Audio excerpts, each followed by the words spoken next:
I think simple is better because we want the contraction to be the priority. My job as a strength and conditioning coach, again, isn't just to like make them learn a fancy movement. It's to ensure that we're improving physical attributes, that I've identified this person needs to be stronger in the lunge pattern.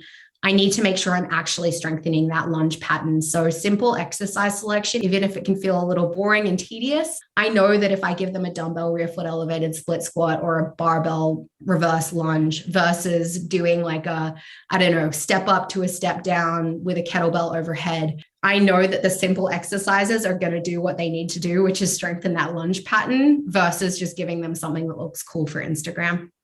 Hey, it's Ben Wise, and this is The Fitness Movement.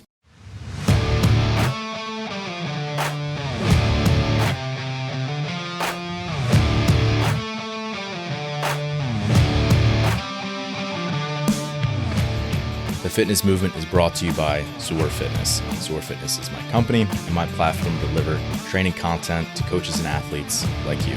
The site has educational resources on everything from program design and exercise physiology to skill progressions and movement breakdowns. And in terms of programming, we have our online training program, The Protocol, and I also offer one-on-one remote coaching. It's all at one place, zorfitness.com. Today we have Georgia Smith on the show, and she is the content marketing manager for OPEX Fitness and Crafted Coaching. And those are sister companies, and we kind of get into what exactly being a marketing manager actually means for her in her practical day-to-day, and she has some really good insights and takeaways about that. She's also an individual design coach for Crafted Coaching.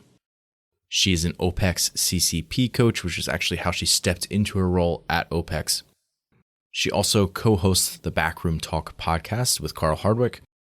And before OPEX, she actually coached and managed a CrossFit affiliate. She also was featured in a Morning Chalk Up article titled 14 Women Making Waves in CrossFit. I will link to that article in the show notes. One thing that's going to be obvious as you're listening to this is that Georgia loves fitness and functional training, but her sport is Brazilian Jiu-Jitsu. So for those who have been listening to the show for a while, you know that I was a collegiate wrestler. So the heart of our conversation today is really centered around strength conditioning training for grappling athletes. But before we get into that, I just had some curiosity questions around basically her current responsibilities, including planning content creation for LearnRx, which is an educational platform that was recently launched through OPEX. So Georgia, Carl Hardwick, Sam Smith, all who I had on the show, and a bunch of other coaches as well have video courses on LearnRx. It's really good stuff. OPEX is actually offering listeners of the fitness movement half off their first month in LearnRx with the code LEARN50. I will link to that in the show notes. Also, be sure to go follow Georgia on Instagram at Coach Georgia Smith. Georgia is super easy to talk to. She's knowledgeable, just a true fitness professional, and I know you are going to love what you're about to hear. So without further ado, let's get into this conversation with Georgia Smith. Georgia, welcome to the show. Thanks for having me, Ben.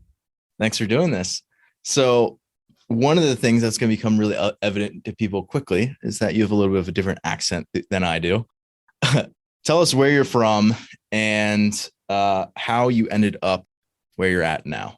Absolutely. It's so funny that you noticed that, but I am from Australia, so Sydney, Australia. I'm actually headed back there the end of this week. On Saturday, we're going for a trip home for 6 weeks for the first time in over 2 years, which I'm very excited for because it's been a minute with the pandemic and border closures and things like that. But I grew up in Sydney, spent the first 20 years of my life there. Bear with me 1 second, Ben. My AirPods just connected. We were discussing just before how my AirPods will phantom connect to my. That literally just happened as I was talking. So rewind a second. I spent my first 22 years of my life in Sydney. I did an exchange program to UCLA in my final year of uni or college, as they call it here. And then just decided I wanted to do some travel abroad once I finished my degree. So kind of went home, saved up some money, came back for my year to travel around the US, do some CrossFit at some different CrossFit gyms, work in bars, like all of that stuff. That was the plan. Met my husband like 2 weeks into it. Oh, wow. Yeah, he wasn't my husband at the time, obviously. It was supposed to just be a fun and a casual thing, but escalated Worked quite. out. It worked out. It was a gamble, but we got married, and I ended up staying. Started coaching full time once I kind of got my roots and got settled, and that's why I'm in the States. So was living in Michigan with him originally, running a CrossFit gym out there, and I'm now based in Arizona, working under OPEX Fitness. Yeah. So, I mean, you are the content marketing manager for OPEX and Crafted Coaching. Correct. So yeah, obviously I love that title. I think it's a really cool job. I'm probably personally jealous of you. I think it's really cool. So how did you end up actually working with OPEX and kind of that umbrella? Because I would say like Crafted kind of falls under that.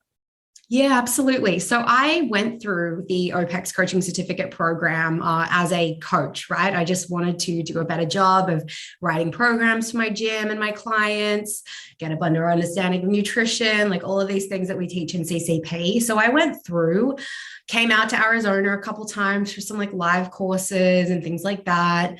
Was just so drawn to the mission of the company and the type of education that was being put out. And James Fitzgerald, who founded OPEX, he challenges the kind of status quo and the norm in fitness. And he really kind of made me think about these things that I'd taken for granted and just accepted as the truth, but that had been sitting like just a little bit wrong with me for a while. And I love that, right? Like I went through a huge amount of development and growth with my own fitness practices and just the way I live my life, but then also with how I coach my clients and what I really wanted to do as a fitness coach. So went through CCP, ended up, luck, hard work. I don't know what it was, but ended up getting a job with the team out here. So we moved cross country from Detroit to Arizona, to Scottsdale, to come and work with OPEX. And my role with the company, I've been here about 3.5 years now, and it's just grown and evolved. I get to do what I love to do, which is talking about fitness and creating content around fitness and writing about fitness and just helping take ideas that seem complex and might be a little bit overwhelming and really trying to boil those down and make them simple and understandable for new coaches coming into our system. So whether that's through our podcast, whether it's through, we do a lot of like downloadable free guides. We have our new LearnRx platform, which is like a subscription based, kind of like a Netflix for fitness. So we put in like a new class in there every week. I manage the content that goes inside of that and work with the instructors to get them brushed up and ready to present. So I just get to do what I enjoy, which is talking fitness with other coaches. And then I do also do some remote coaching still. So with Crafted Coaching, which is like, I guess our sister company, Crafted Coaching, are all OPEX educated coaches that were kind of mentored directly underneath James and brought up in the system.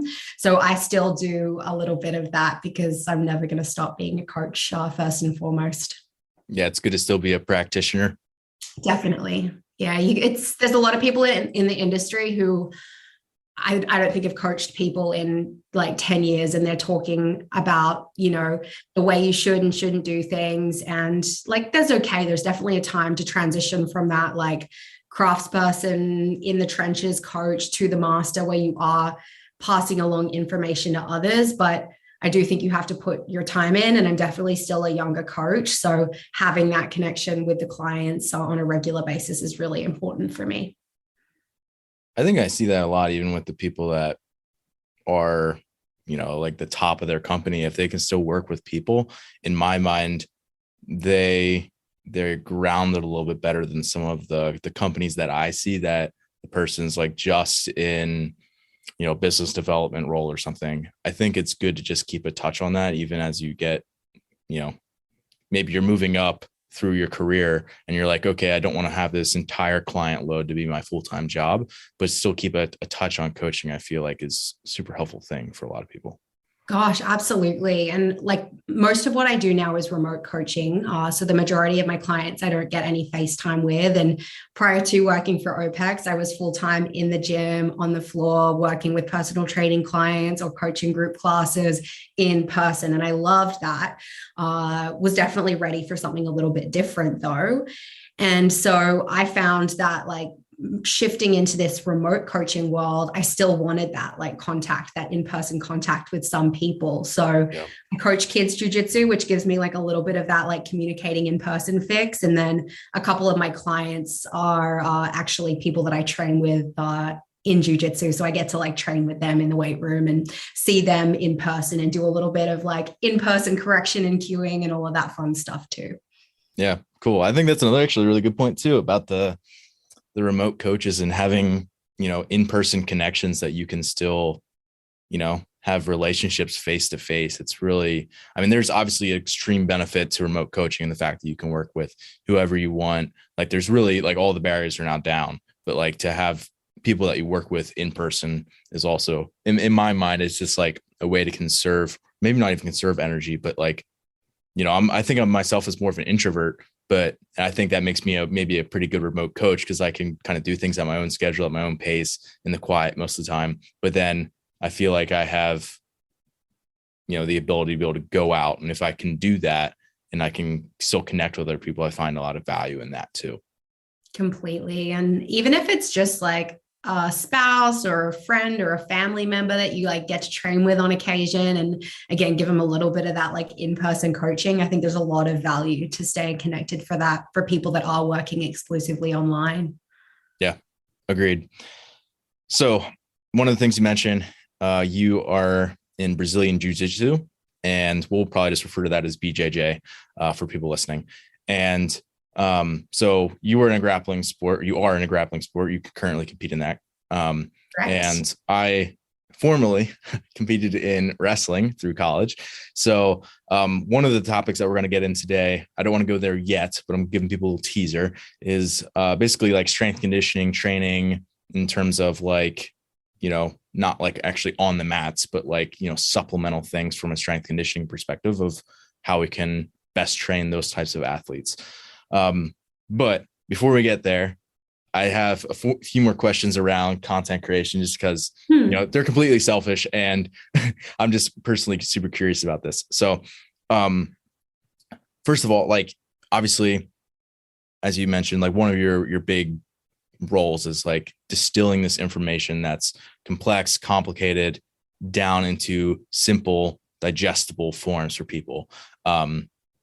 Is there a way or like any sort of system that you have around, or at least thinking about how to like boil these complex things into like a digestible format where it's like, hey, we can put this into a course, for example?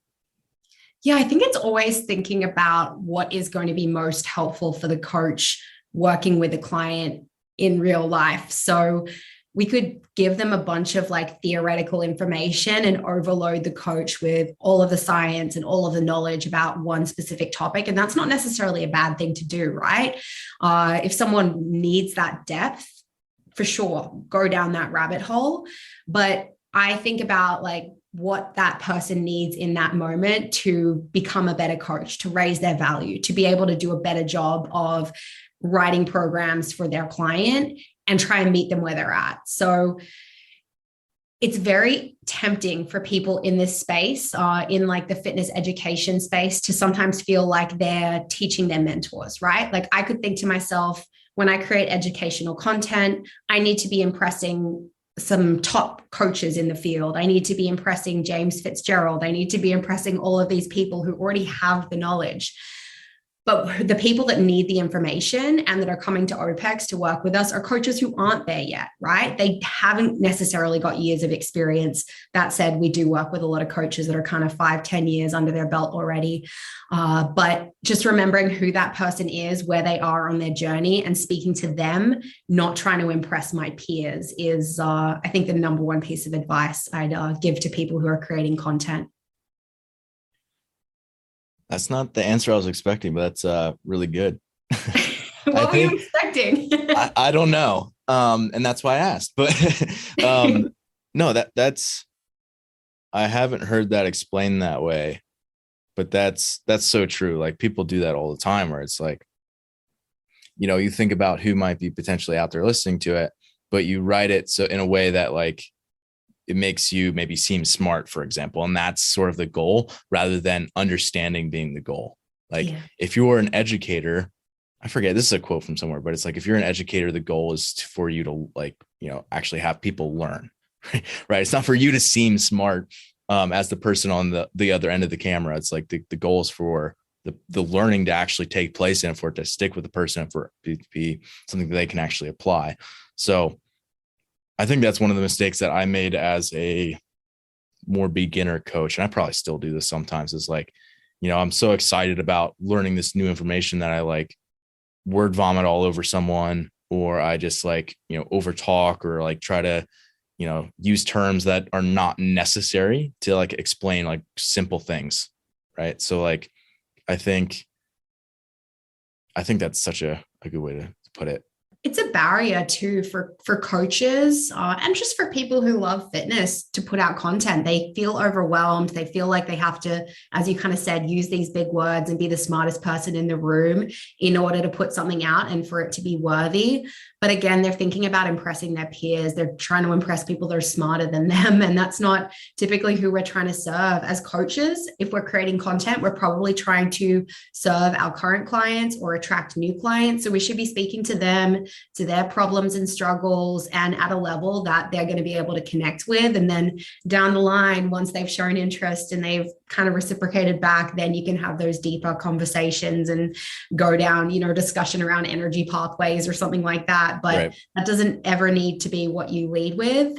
So keeping that in mind would be my biggest piece of advice for not overthinking content creation. Yeah. Okay. So let's say, well, when you're creating content or thinking about creating content, you obviously have the coaches that are, presenting that content. Let's just say it's not you, because you have also done some of this, but say it's someone other than yourself. And you're working with, let's just say it's a coach who, they are either going to present on a particular topic, or you're maybe thinking about the curriculum. Do you like think about like, okay, what are potential topics that we could do? And then maybe who fits into those? Or do you maybe go to someone who you're like, okay, we already know that you can probably teach fairly well. What topics do you think would be good for you to have come across? Yeah, so a little bit of both, right? There's definitely like hotter topics that we seek out certain individuals around to teach on because we know that they're going to do well. Right. So, for example, Sam Smith, he put together a functional bodybuilding course for us. He has a lot of experience with that, and we knew he was going to do an excellent job. And we also knew our audience was going to love that functional bodybuilding class, which is available in LearnRx for anyone that's interested. So we sought him out to do that. In some cases, we have instructors who actually don't have like a bunch of background presenting, who don't have a bunch of background teaching, but they're really passionate about a certain niche. Like they absolutely love a topic. It is what they do every single day. And so they are, again, either we're having a conversation, I'm going to them, or they're coming to me, but it's more about, okay, I've got this thing that I really love and I'm really passionate about teaching. Now let's figure out like how we can turn you into a great instructor and a great teacher. So for example, Melissa Guitron, she owns an OPEX gym, OPEX Cura, and she is very deep down the path of women's health. And so she's put together a series of classes for us on nutrition, lifestyle supplementation for prenatal, pregnancy, and postpartum. Now, she hasn't done any like in front of the camera educating or instructing before. So it wasn't like we know Melissa's a superstar instructor, though I knew she was going to be. We just knew she was really strong on the content. So then it was, how can we nurture Melissa and get her, in front of the camera, comfortable to present on this information that she knows so well. So it's a little bit of both. Okay. So I'm imagining if you're going to teach someone how to present well, I guess the first thing is that you probably have to be able to do that yourself and identify some of like the intangibles of what makes a good presenter. I've seen you present because I've purchased LearnRx and I've watched some of your courses. Do you have like, what are some of the things that maybe you think about or that you look for like for yourself or the coaches that you're working with in terms of what makes a good presenter? And for people listening, maybe this could also be like, this could be in front of the camera, but it could also be like in front of a class as you're doing your introduction, or like, just like awareness in that sense. Yeah, I guess first things first, if you have kids, put them in debating or public speaking when they're younger, because I definitely learned, I learned skills from that I've been able to carry through with me into my role now. So I'm very grateful for that. But in terms of like what I think about to ensure that I'm delivering information in a good way, the first thing would be just know your shit, right? Like know what you're talking about and don't try and speak about something that is over your head or that you don't fully understand, because it's going to show. Like people can tell when you're being inauthentic and you don't truly understand your subject. So make sure you know it. And then secondarily, be passionate about it, right? You have to love what you're talking about. You have to be lit up and excited about what you're talking about, because if you're not, then that is going to show as well. So that would be kind of the point one and point two. And that connects to what we discussed before, right, Ben? You want to make sure that that person is an expert in their field and that they're, again, lit up to talk about it and really, really enthusiastic. Then when it comes to actually presenting and speaking in front of a camera, speaking in front of a room, just picture the person that you want to help with the information and have a conversation with them. So you're not staring at 50 people all looking at you, listening. You're not staring at this like intimidating camera. You're just having a conversation with a person and you have information that is valuable for them. You remind them yourself that you are the best person to teach them that information and you know your stuff. So there's a little positive self-talk that's happening along the way. And again, you're not speaking to your mentors. You're not speaking to the person who has 10 plus years more experience than you. You speak to the person that you're trying to help with the information in that moment.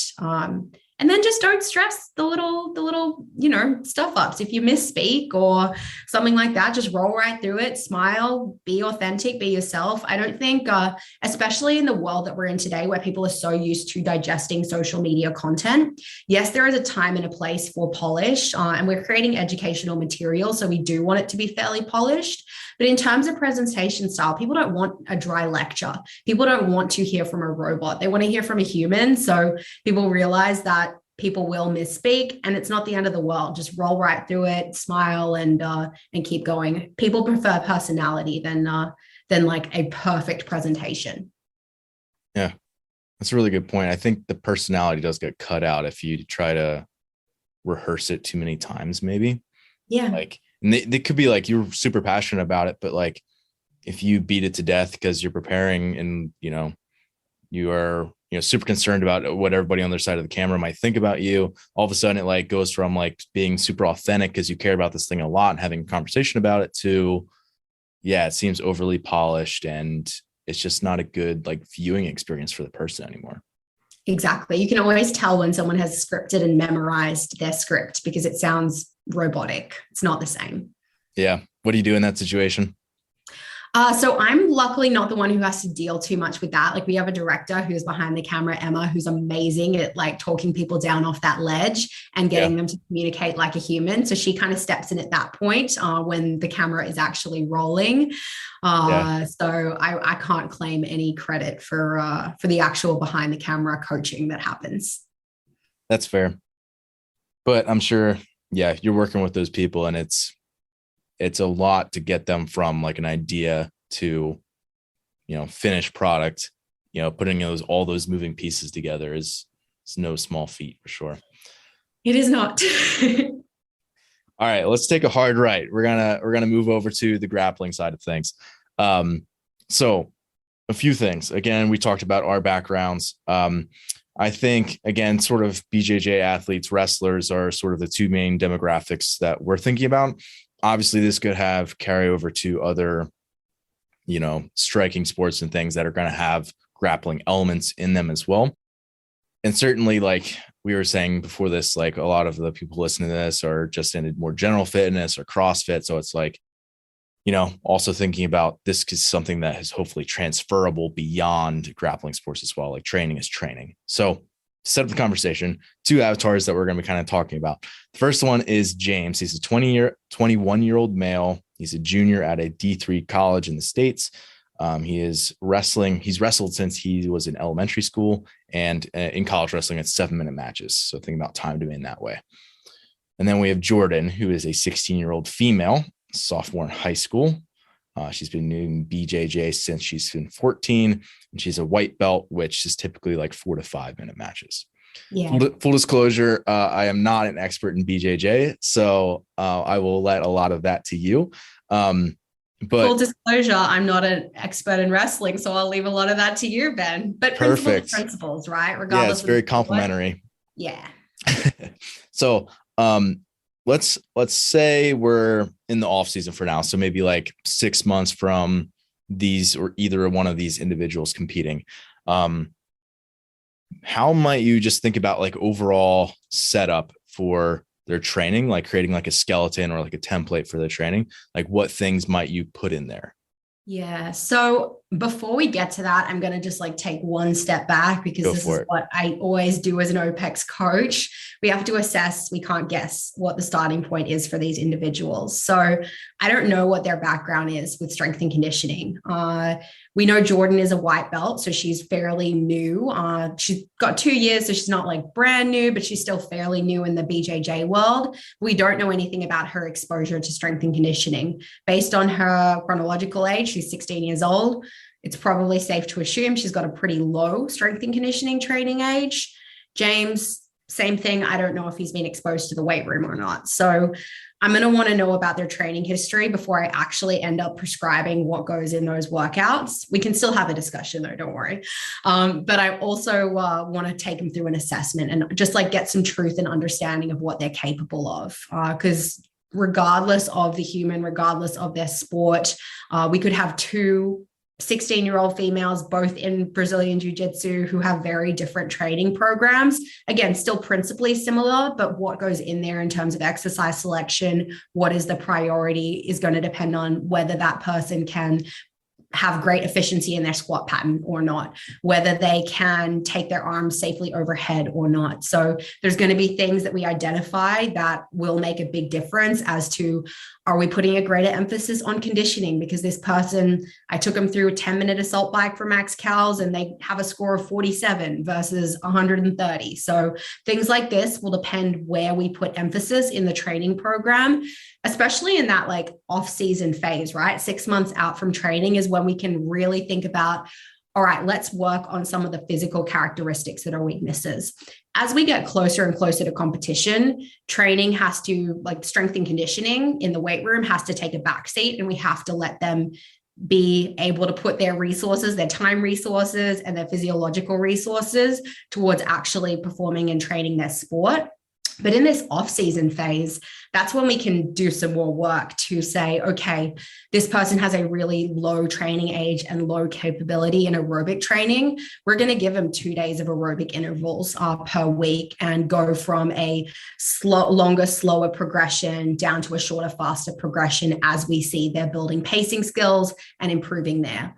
Or this person they're really weak or they have really poor movement patterns. Let's put some great focus on enforcing those things in the gym, because we know that training on the mat is going to be just a little less intense. And I don't want to say a lower priority, because regardless of where you are in the season, training on the mat is always the top priority for your grappling clients. But in that like accumulation off-season phase, that is when we get to kind of lay more of a foundation for physical characteristics that are away from what's happening on the mat.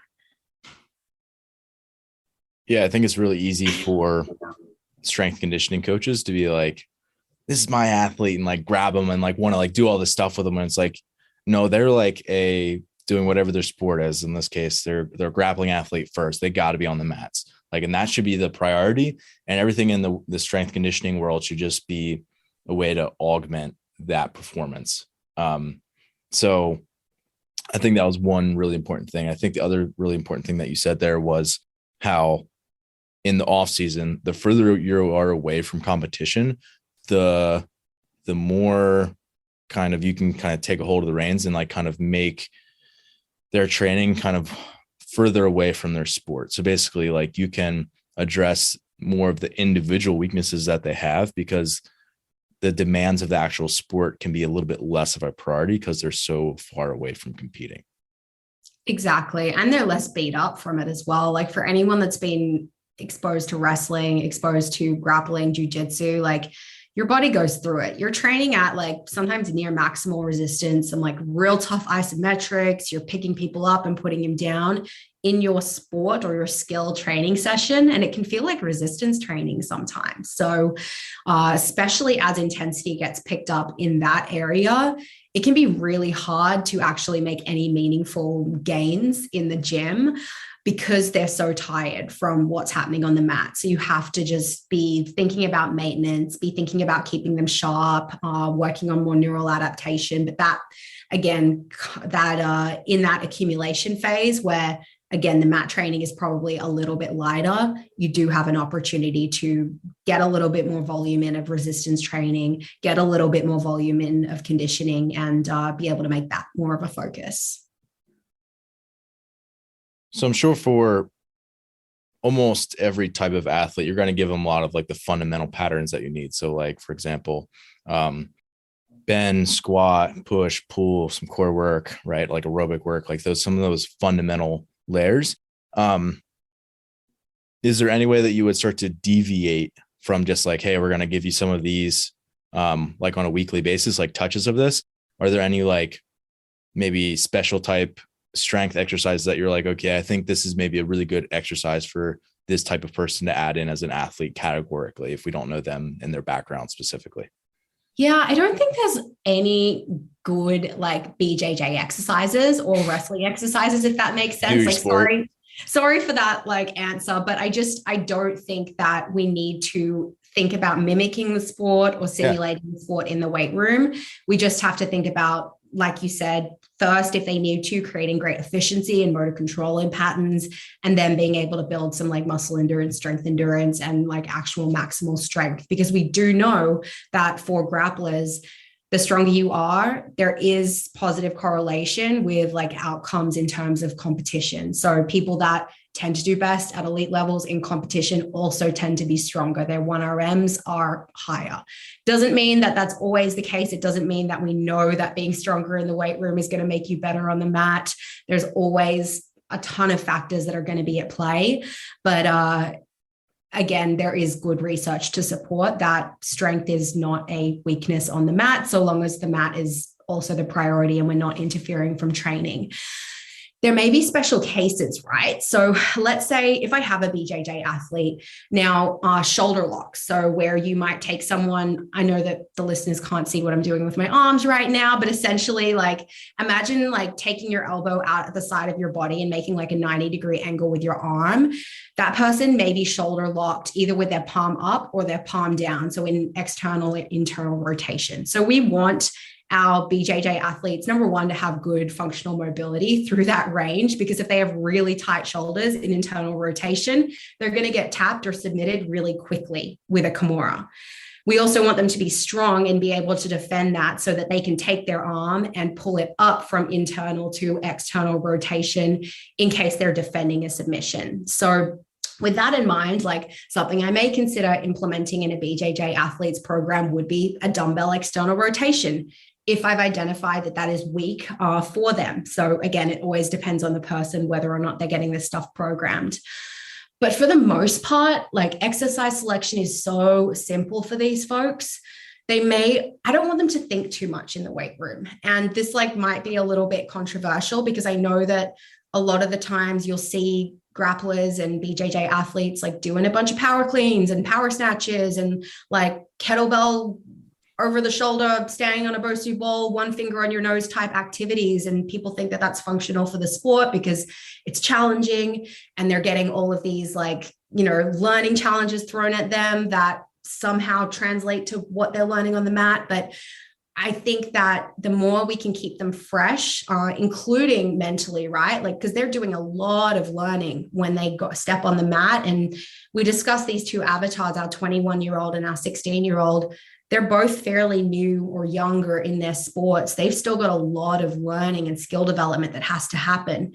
We only have so much capacity for learning. And at some point, we're going to be overloaded and we're not going to be able to take in any more information and process that. So if I can keep exercise selection a little simpler in the gym, where we're doing a goblet squat or a front squat or a back squat, or we're performing a dumbbell bench press or a close grip bench press, a deadlift, a trap bar deadlift, a pull-up, a weighted pull-up, a supinated pull-up, some kind of bent row, like all like bread and butter strength and conditioning exercises.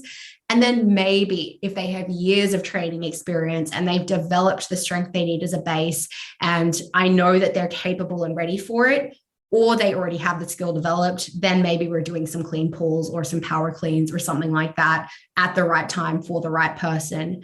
But I don't want them to be mentally too challenged by the exercises that they're doing in the gym, because they're already getting that challenge on the mat. So I think simple is better.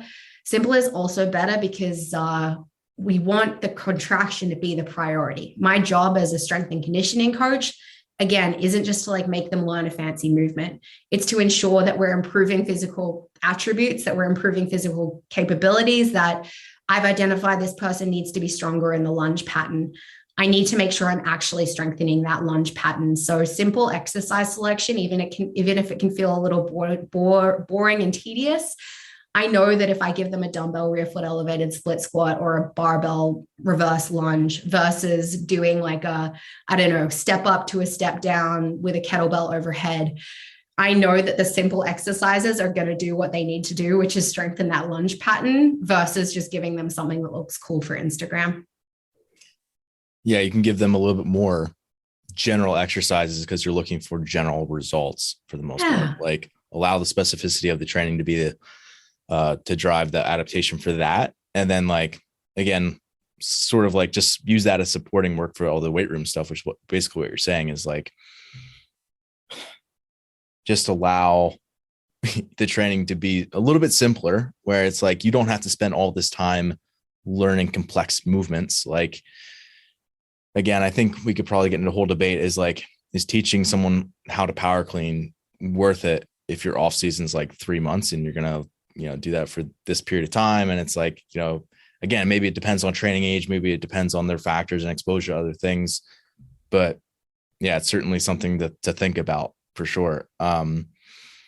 Just again, I think that was really good advice, hitting the fundamental patterns. Again, a lot of maybe split stance things for wrestlers, again, where it's still fundamental, but it's common sense. If you look at watch a wrestling match, you can say, okay, they should probably do some sort of lunging pattern at some point, right? So how can we load them effectively in a lunge pattern in a way that makes sense for them and that they can actually load it effectively, like on day one, so they can actually start getting adaptations.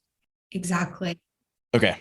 I guess 2 things. Number one, you mentioned the maximal strength being very important for just performance, like correlating really highly. Like if you're stronger, you're probably also going to be a little bit better on the mat. And then the other side of that is obviously like things like muscular endurance are obviously going to be have an important role in grappling sports, because it's not like you're having a maximal contraction and then you just get to walk off the mat unless you like pin the person, right?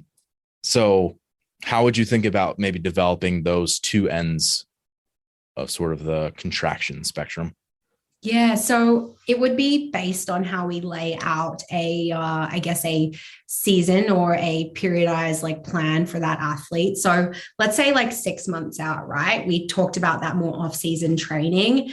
At that time, I'm likely doing a little higher volume, more like muscle endurance, strength endurance characteristics on the mat.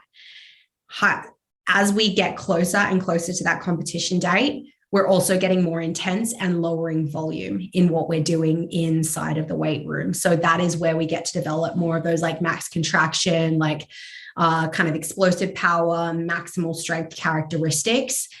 The benefit of that as well is we are, with that max contraction, again, looking for more neural adaptation. We're not doing hypertrophy work. There's not going to be so much mechanical tension and challenge that is going to leave them with really sore biceps or really sore lats. That's going to make it hard to train on the mat the next day. So it's split throughout that periodized season versus like trying to work on everything all at once, especially knowing that as we get into intensification and pre-competition, they're really tired. Like their grips are blown out from all of the work that they've been doing on the mat. They don't want to do a bunch of like farmers carries and grip intensive work. They don't want to do a bunch of like core endurance work off the mat because their abs are exhausted from all of the inverting work that they were doing in training. So again, leaving those characteristics for more accumulation off season, and then getting more intense and working on that more max contraction strength as we get further and further towards that competition date. I think maybe some people listening would think, well, isn't like a really strong contraction like really draining?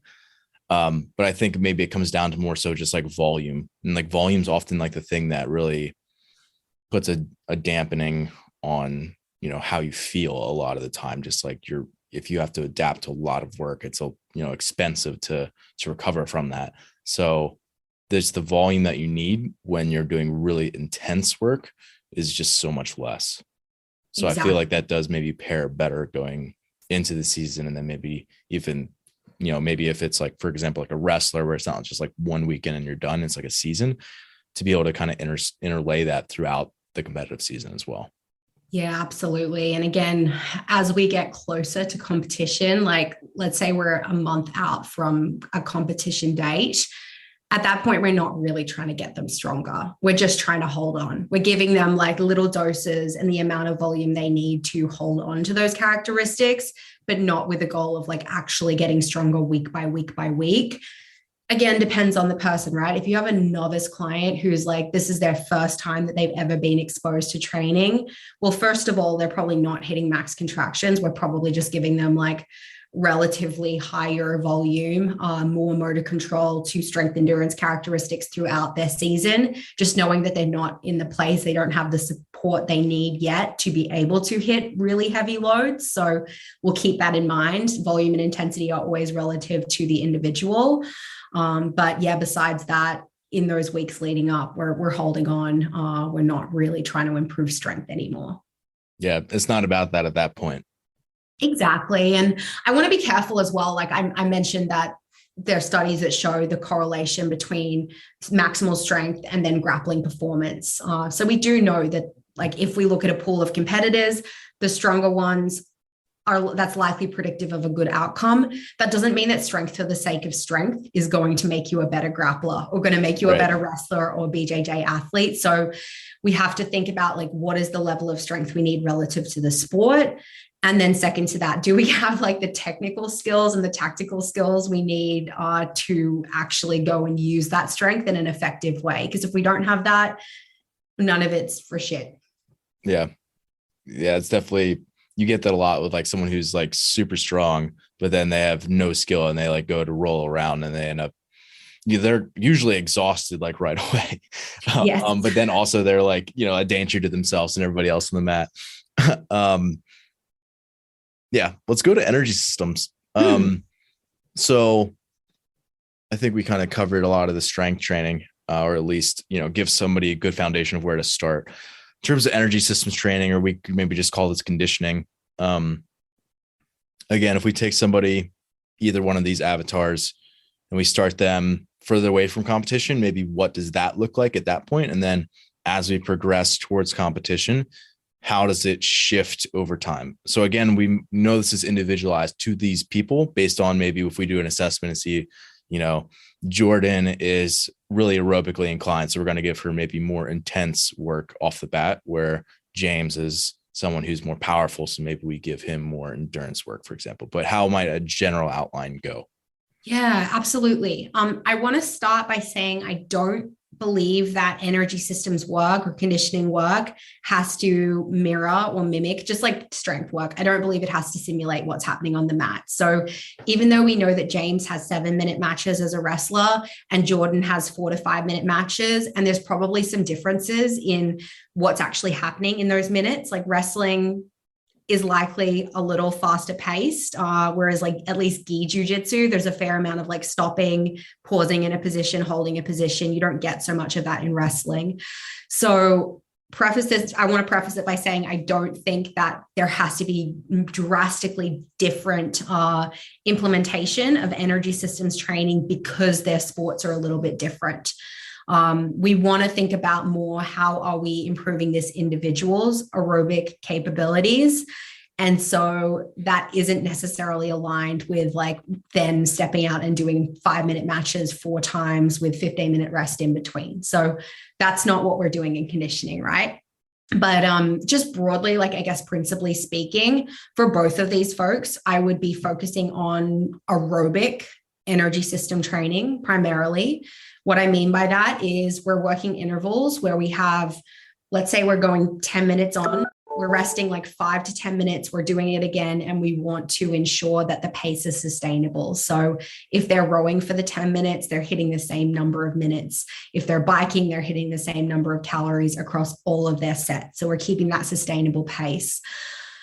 Typically for a BJJ athlete, I'm having them live somewhere in like the 3 to 10 minute range for duration of intervals with like 0.5 to 1 work to rest ratio. So again, if they're doing 3-minute intervals, they're resting 90 seconds to 3 minutes and then going again.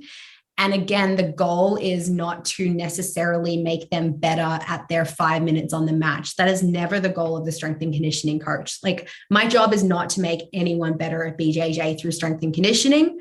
It is to better develop the physical characteristics that are important for BJJ so then they can go and do their sport. So I know if I make someone more aerobic, they're likely going to have a better opportunity to recover between matches. They're likely going to be able to sustain a higher level of power inside of their matches. And these are things that are going to be important for competitive success. So really long way of saying, again, I'm not trying to mimic the 5 minutes or the 7 minutes in what I'm doing in energy systems training. We're 6 months away from competition. Likely, we're doing more supportive, longer, slower aerobic work. So it's possible we're hitting some like 30 to 60 minutes, just like steady state pieces when we're far off in the off season, if we've decided that person needs that. As we get closer to competition, again, similar to what I'm doing in resistance, I'm going lower volume and higher intensity, but ensuring that it is repeatable the entire time. So we might go from like 15 to 10 to 5 to 3-minute intervals, maintaining sustainable pace, but at an increasing pace as those intervals decrease. As we get into kind of intensification or even pre-competitive phases, so we're getting closer to that competition date, it's possible I use some incremental sets where I'm like, okay, I want you to get a little bit faster on set 1, set 2, set 3, set 4. You get a little bit of a hit of intensity for like the last 1 to 2 sets, but you're not doing a huge volume of highly intense work. Again, primarily keeping it aerobic. To kind of flip the switch and talk about anaerobic energy system training. So like glycolytic work, stuff that is unsustainable and really tough and really high intensity. Let's say like 20 or 30 second assault bike sprint, rest a couple minutes, do it again. I'm not touching that. And this is maybe an unpopular opinion in, again, the grappling world. I do see a fair amount of people wanting to do HIIT training with their grappler MMA athletes. I would highly encourage coaches and anyone who's in those sports to use your sport itself to get that intensity. I don't think there is any assault bike that can create the same level of like stress response, cortisol spike as you get from facing another human being and saying, I'm either going to choke them or try and break their arm or try and pin them, whatever it is. Like you can't get that stress response from an assault bike. So I don't believe that stress adaptation is a good reason to do anaerobic training in the weight room. For sure, there is like blood lactate increases that happen when someone is in competition in BJJ. There's certainly a glycolytic element to it, but I don't think we need to do that with an assault bike or with a rower. So as someone gets closer to competition, as they're getting into intensification and pre-competitive phases, if you're not their sport coach, have a conversation with them and their sport coach and see if you can align their training week to be able to include some, whether it be simulation days or doing some like very short, like above maximal, like super maximal efforts of grappling where they're going like a minute or 2 minute on at a really hard pace, resting and do it again. Get them that like tough, brutal awful, painful exposure on the mat rather than trying to do that in your conditioning efforts is what I believe anyway. Yeah, it's probably a good way to do it is like if you're the coach who's the actual grappling coach, be like, okay, I want both athletes basically instruct them to be like, hey, I need you moving the entire time and like actively trying to work in the position rather than just kind of like laying there and, taking breaks like is often you've seen in a lot of practice rooms. Exactly. Yeah. So with the aerobic work, obviously you could give them just like single modality erg, for example, like, okay, we're going to have you on the rower for 10 minutes. Okay, you rest and repeat, basically doing that. Where you could do it on the assault bike or maybe the ski erg or something similar, right? Is there, in your mind, any place for mixed modal, like Metcon style conditioning for grappling athletes?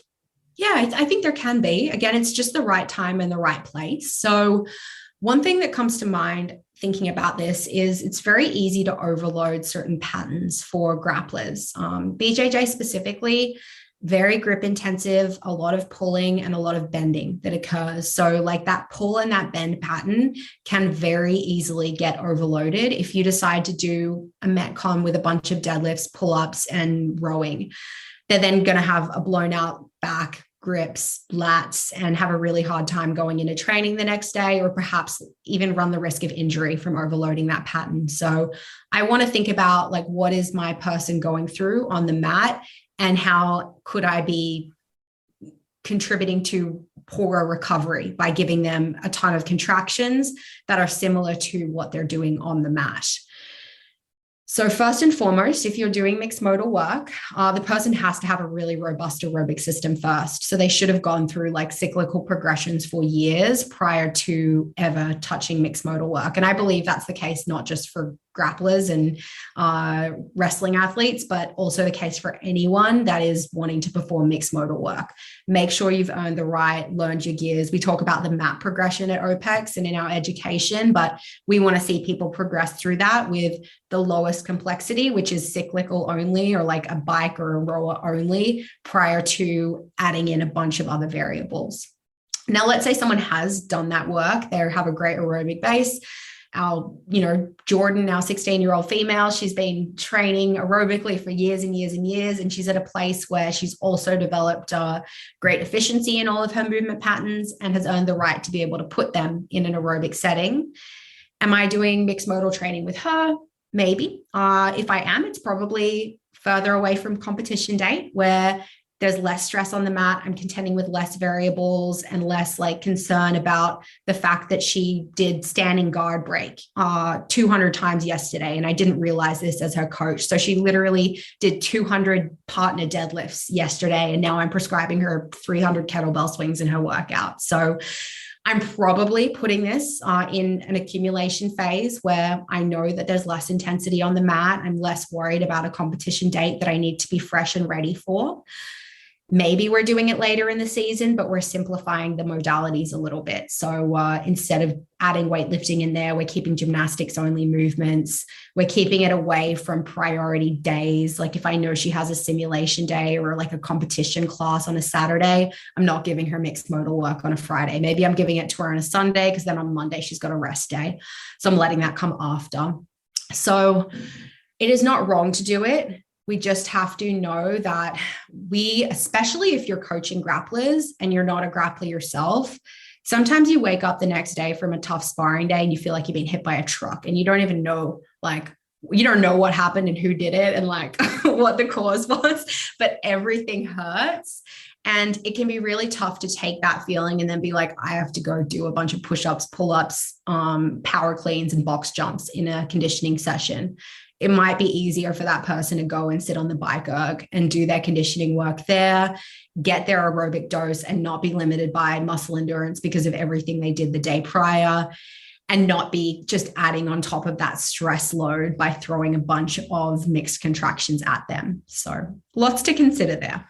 Yeah, for sure. I think of if I think of just like, athletics as a whole and people training for, just say like high school athletics in the States. I think of all the sports there. It's like, if I was someone was like, hey, Ben, can you train my kid in, whatever sport it is? Like almost all sports, I'm going to be like, no, I'm not going to do mixed modal for them because that's not what they need. I think grappling is like the one, maybe not the only one, but certainly one of only maybe less than I can count on my hand of like sports where I'm like, I think at certain times of the season, if you are smart about how you do it and don't give them like competitive CrossFit type programming, like, okay, if you just give them mixed modal work in that sense, if you're someone who's experienced, they can do it, like all these caveats, like I think there is a place where you can do it and it's appropriate. Yeah, I agree with you. Something I see is really beneficial for the person that has like let's just say they're not a white belt in strength and conditioning, right? They're probably like a brown belt in strength and conditioning, doing we call it aerobic alactic work. So we're doing, let's call it 5-minute intervals. We're going 15 cals on the assault bike. We're getting off that assault bike and then we're hitting like a heavy power clean. And then we're getting on the assault bike again. And then we're doing at a sustainable pace, assault bike for 15 cals. Then we're jumping off and we're doing another heavy power clean.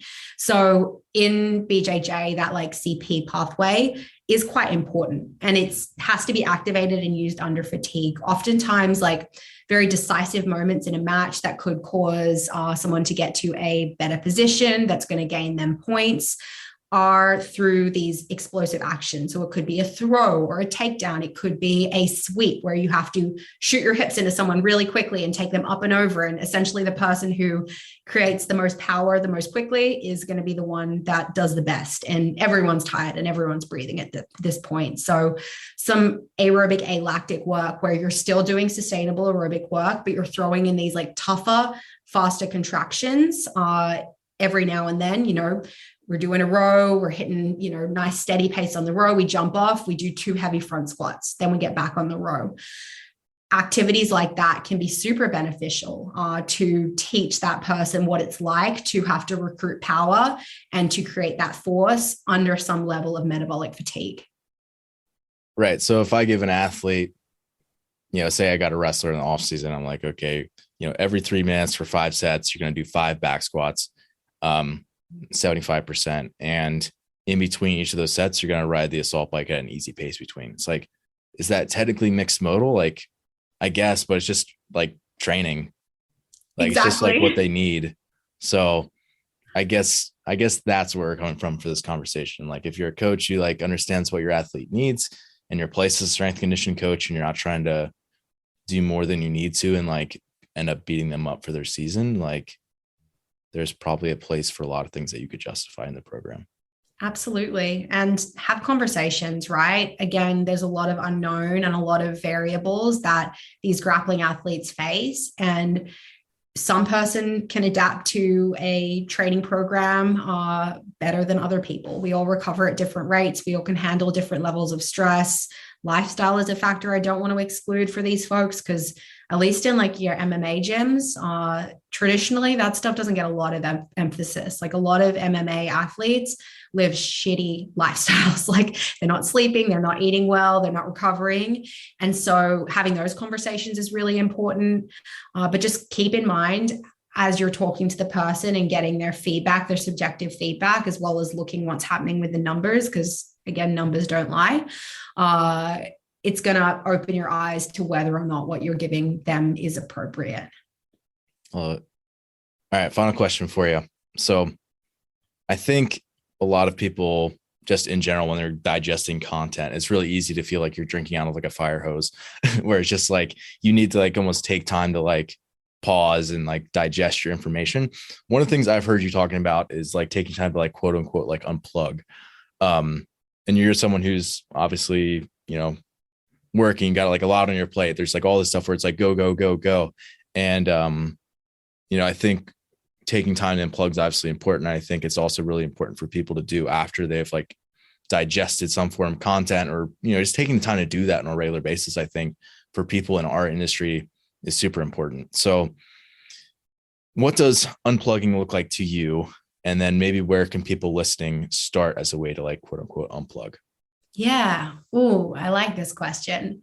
Unplugging for me, like on a consistent basis, I have I'm like a scheduling person, right? So my Google Calendar is very blocked out with the times that I work, the times that I train, the times that I prep for the day, the times that I unplug. That's all plugged into my Google Calendar. So just make sure you have time for it set, because if you don't, you're not going to make it a priority. We're all busy. Like literally everyone is busy. The most like boring response to how are you doing is good, just busy. And I do it all the time, right? Like when someone asks me how I am, I say busy, and then I catch myself. It's just the worst thing to say because everyone is busy. But have time scheduled in your calendar. For me, Monday mornings to start my week on the right foot, I go for a 60-minute walk before the sun's up with my husband along the canal, along the golf course by us. And it's a lovely start to the week on the right track.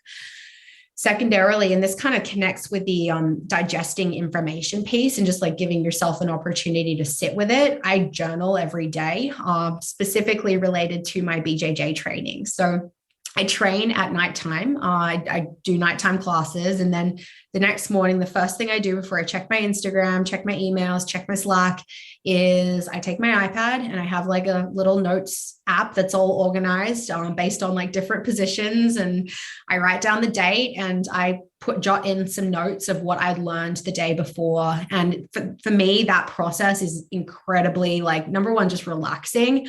Number two, great opportunity to reinforce learning and make sure after sleeping on it, I still remember. And oftentimes I'll like pick up on details that I didn't even think about the day prior. So those would be the two big things for me. Just getting outside, going for a walk, having that on your calendar, and then taking some time first thing in the morning every day to just reflect on the day prior. Good stuff. Georgia, thanks for doing this today. Oh, it was my pleasure, Ben. I could literally talk about BJJ all day if you couldn't tell. So thank you for indulging me. Hey, it's Ben again. Thanks for listening today. To be completely honest, it's been really rewarding to have people who listen to the show regularly reach out to me, whether they have a question about training or just to say hey. So if you haven't done that yet, do it.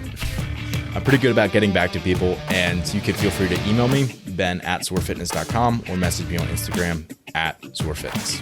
And graciously, I've had some people reach out to me and ask how they can support the show.